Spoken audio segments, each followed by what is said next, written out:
In the formative years of our careers as architects, we took a chance and decided to move to Sri Lanka.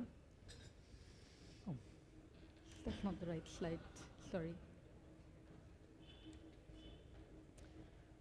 Working in Colombo in Channa Daswata's office, we had the opportunity to get an insider's perspective on Geoffrey Bawa's work. Through working on a retrospective exhibition on his work, designing extensions and refurbishments of some of his projects, we got to learn that the apparent naturalness and simplicity was the result of surprisingly intensive interventions. And although bold and often extreme, built in very sensitive environmental settings, his architecture did not lead to a domination of its surroundings. This duality was what we set out to explore when starting our own firm in Mumbai. Robert and I also come from different cultural backgrounds. While I studied in SEPT in Ahmedabad, Robert studied in the Netherlands.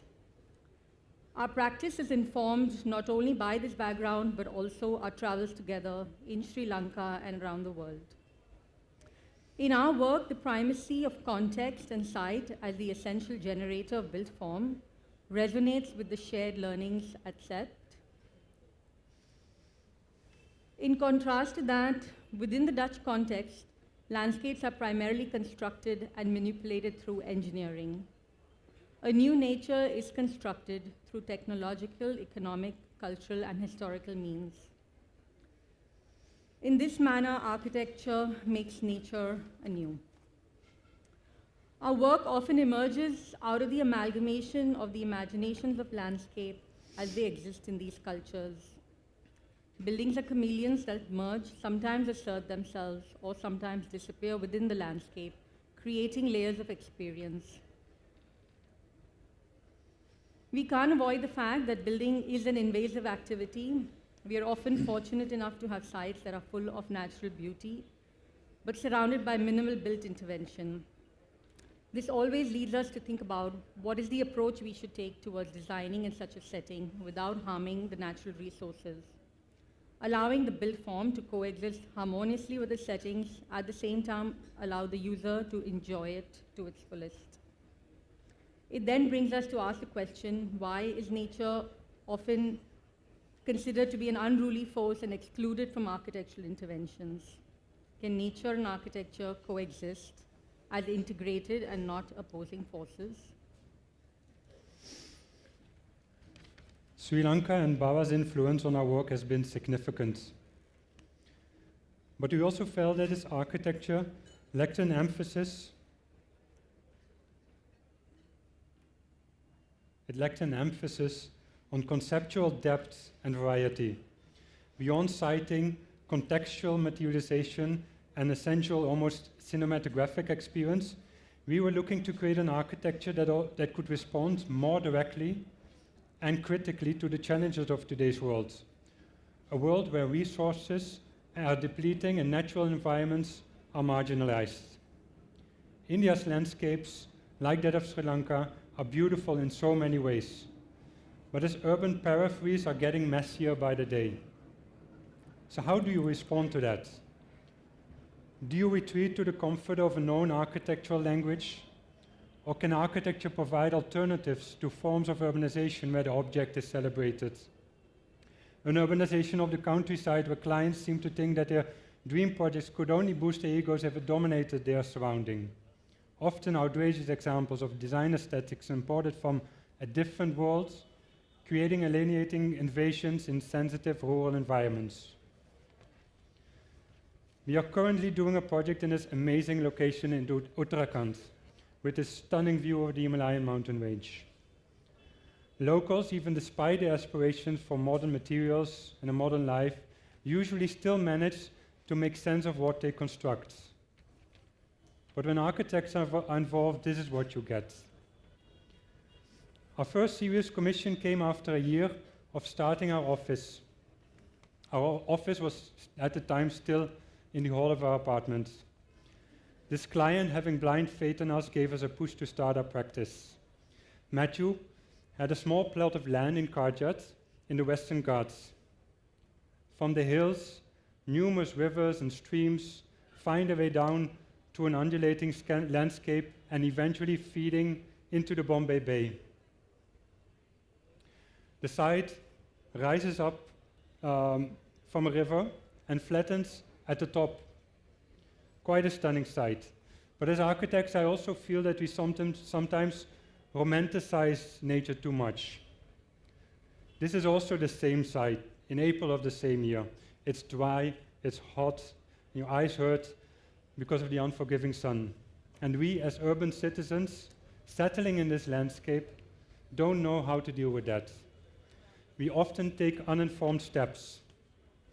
The idea of a benign, passive nature outside of inhabitation often results in an architecture of denial or refusal. But that's where architecture comes in. It comes in to battle nature. The fact is that the encounter of architecture and nature is inevitably violent. The Reparan house is sited just below the ridge of the hillock.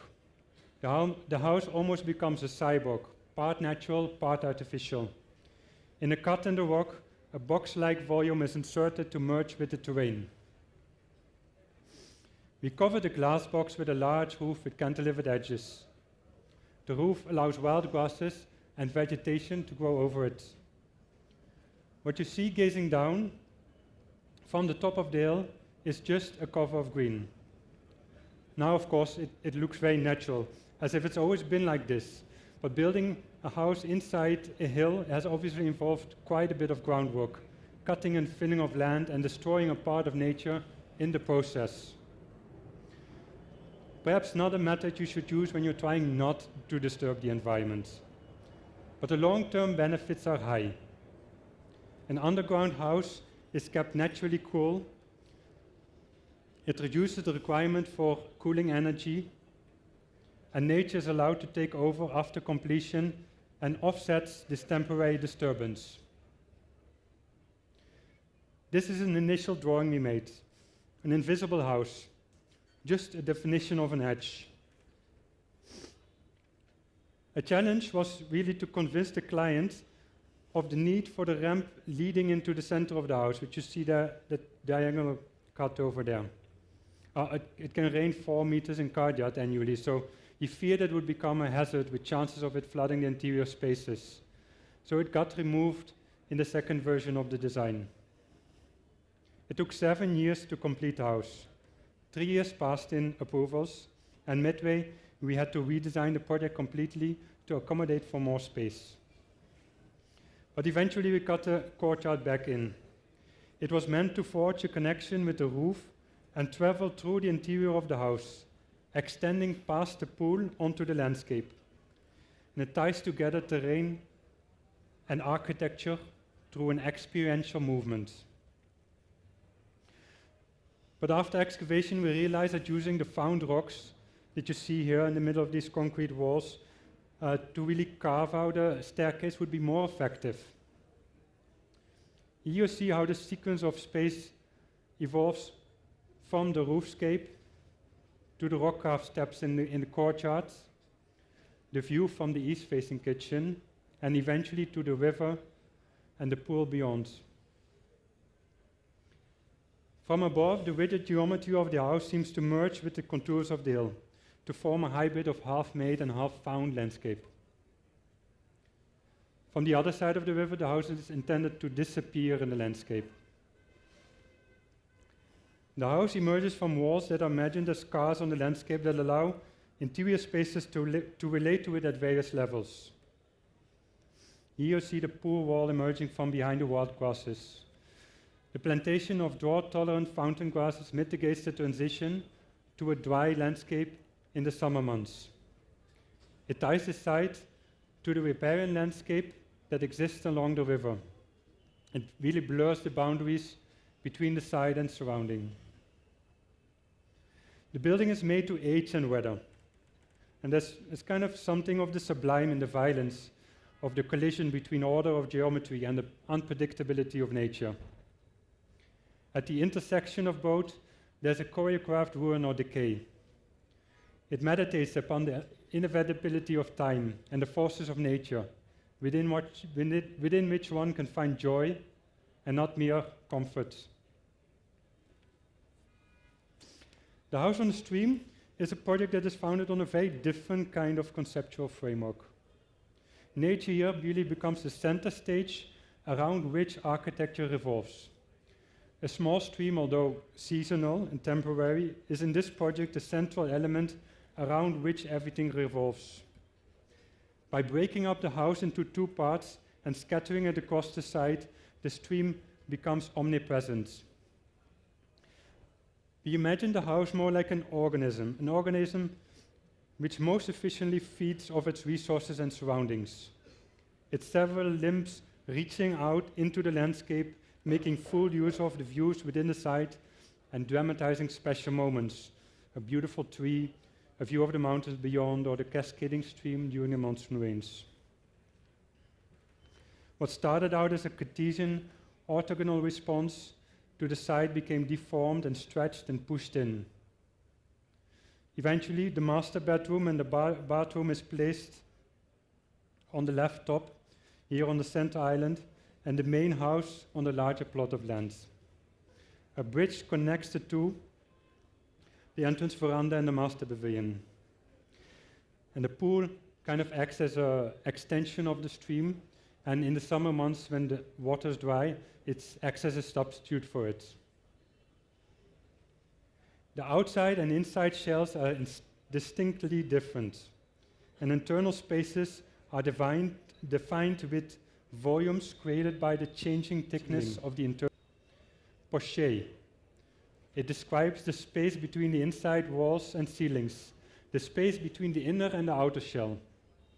And as architects trained in the modernist tradition, this was really blasphemy. But here it's part of the drawing technique as well as the spatial experience. The heaviness of the exterior concrete mass that you see here in the courtyard is reversed by the lightness of the whitewashed walls and ceilings. Large sliding doors which span from floor to ceiling and wall to wall bring in the outside into the interiors. The house is cast in plank finished concrete with a vertical grain. By the way, when I first moved to India, I always found it very strange that people kept referring to their homes as farmhouses. And then I realized that it had something to do with permissions. So here's the proof. Yeah? The homogeneous materialization emphasizes the sculptural quality of the house that is really molding itself about the site. By lifting the tips of the wings of either side off the ground, the relationship with the landscape is paradoxically strengthened. There's a sense of belonging. But I must say, there's also a certain kind of sense of a different kind of alienation. We used to joke with the client that the house was really kind of turning into a bunker, especially during the construction stage when it was all just concrete. But strangely, he really kind of encouraged it further. But as this critic Medes once said, who says buildings should be pretty or reassuring or unthreatening? We don't expect paintings or novels or films to be pretty, so why should buildings be? Here, rather than pretend that the artifice of the architectural act can somehow be concealed, the contradiction between architecture and nature is highlighted. The pleasure of the building does not lie in denial, but rather in the celebration of the collision of man and nature. Thank you. Thank you.